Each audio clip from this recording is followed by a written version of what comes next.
Hace apenas unas horas, un día, nos enteramos de lo sucedido en Hidalgo. Esta explosión en el pueblo de San Primitivo de un ducto de Pemex que llevaba gasolina premium.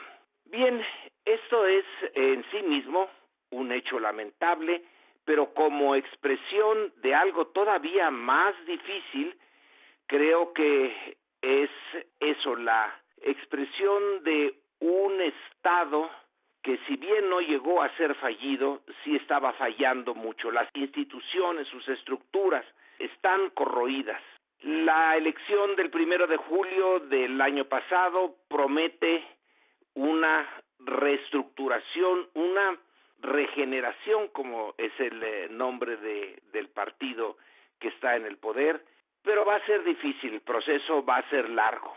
En esta ocasión, la batalla del gobierno parece ser, por el momento, la madre de todas las batallas, es contra la corrupción, y una de las partes más obvias de esa corrupción es la industria petrolera, para ser exactos, Pemex. Pemex, que fue el símbolo, la bandera del nacionalismo mexicano una vez que concluyó la revolución. Eso que mostró la capacidad de recuperar una riqueza natural no renovable, de manejar la industria, de tener éxito en esta industria, que recordemos que en 1938, cuando se hizo la nacionalización y expropiación, los petroleros extranjeros, al menos uno de sus órganos, dijo, bien, que se ahoguen en su petróleo, no van a poder con lo que entonces era una de las industrias más modernas y complejas en el contexto internacional. No fue fácil, pero sí se pudo. Sin embargo, la naturaleza no democrática, autoritaria, del régimen que administró Pemex y que se refleja en todos los ámbitos. En este se puso de manifiesto de una manera más brutal, especialmente a partir de que se decidió por parte de la cúpula política ir hacia el neoliberalismo, y eso requería, según se nos dijo en el famoso consenso de Washington que dictó las tablas de la ley del neoliberalismo, que debía de desaparecer la empresa pública y dejar todo en manos del mercado, que era lo más racional. Hacer desaparecer a Pemex no era fácil, justamente por eso, porque simbolizaba una de las grandes victorias del régimen de la revolución, y después de todo, aunque se había ido hacia el neoliberalismo, el sistema económico seguía siendo dirigido por el Partido Revolucionario Institucional, es decir, por el heredero, el que se decía heredero de la revolución. Así que a Pemex se le condenó a una muerte lenta, se le condenó a pagar una enorme cantidad de impuestos, ser una fuente de recursos para la Secretaría de Hacienda que no quería, no se atrevía o no, simplemente no quería tener un régimen impositivo más sensato y gravar al sector privado. También se aceptó que su sindicato fuera uno de los pilares del régimen, pero a cambio se le dejó hacer y deshacer. La cúpula sindical se quedó con unos negocios formidables. La directiva de la empresa cambió, directores iban, venían, pero la contratación de obras para Pemex a precios inflados quedó bien clarito con lo de Odebrecht. Se le mermó por 1000 partes. Y finalmente esto llegó al robo del combustible, el robo que se hace desde dentro de Pemex y luego se extendió a una parte de la sociedad en donde los carteles de la droga y otras organizaciones del crimen se centraron, picaron los ductos en asociación con personal de Pemex en muchas ocasiones, pero ahí se involucró a las comunidades por donde pasan los ductos. Ese es el meollo del problema en Hidalgo. Muchas comunidades se involucraron en el robo de gasolina vía la perforación de los ductos. En ese robo de la gasolina tenían que estar más o menos enterados y de acuerdo los gobiernos de los estados, los gobiernos municipales, la policía local, así como gentes de Pemex.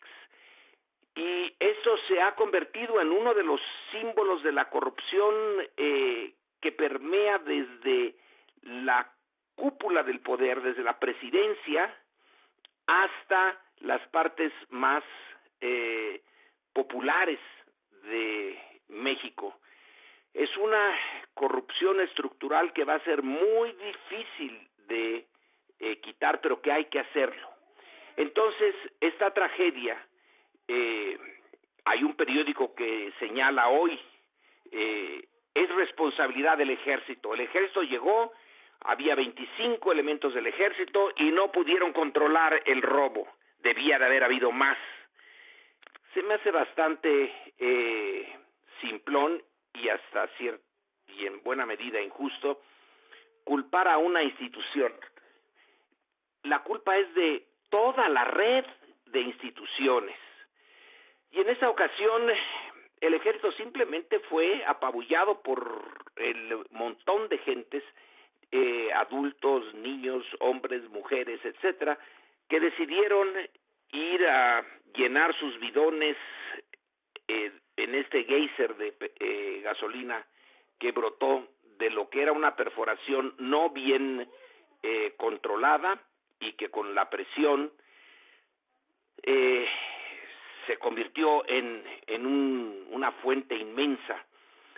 La presión en el ducto viene porque los ductos se habían cerrado, pero eso produce escasez porque es difícil surtir de otra manera con pipas a una demanda enorme de la sociedad, y entonces se abren, se cierran, es una especie de guerra de guerrillas entre la apertura de los ductos y los huachicoleros, los ladrones de combustible.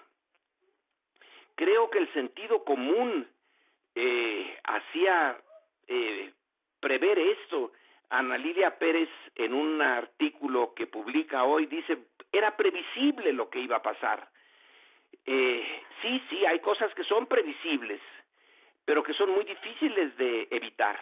Entonces, la tragedia, la respuesta después de el niño ahogado, tapar el pozo, y llegaron diferentes estructuras de poder, los heridos en condiciones, Dios santo, horribles, pero creo que la idea central es que estamos en una situación tan difícil que todos debemos de encontrar una manera de ir cerrando las válvulas de la corrupción. Las comunidades, para empezar, es cierto, se dice y el presidente señala, son comunidades donde hay pobreza, donde son la parte más vulnerable de la sociedad.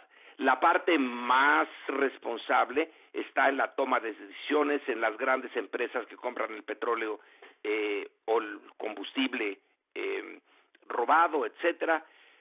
Pero es una situación tan dramática que ahora está presente en todos los noticieros importantes del mundo y en los periódicos. México sale una vez más como una estructura política que no tiene el control mínimo de sus instituciones, y es que es cierto. Entonces hay que aprovechar en la medida en que esta tragedia nos deja una lección y una alarma de lo que puede ocurrir otra y otra vez, para que el conjunto de la sociedad mexicana, con sus responsabilidades cada uno de nosotros, unos más, otros menos, enfrentemos este tema de la corrupción no solamente en el petróleo, sino en todo el sistema político. Es una oportunidad que tenemos que darnos, que se abrió con la salida del PRI y sus aliados del poder, al menos en la cúpula. Si tiene sentido este país, deberá resolver en un tiempo más o menos rápido el tema de su corrupción institucional, que es finalmente la responsable de lo que ocurrió en Hidalgo. Y este es mi comentario para Radio Educación.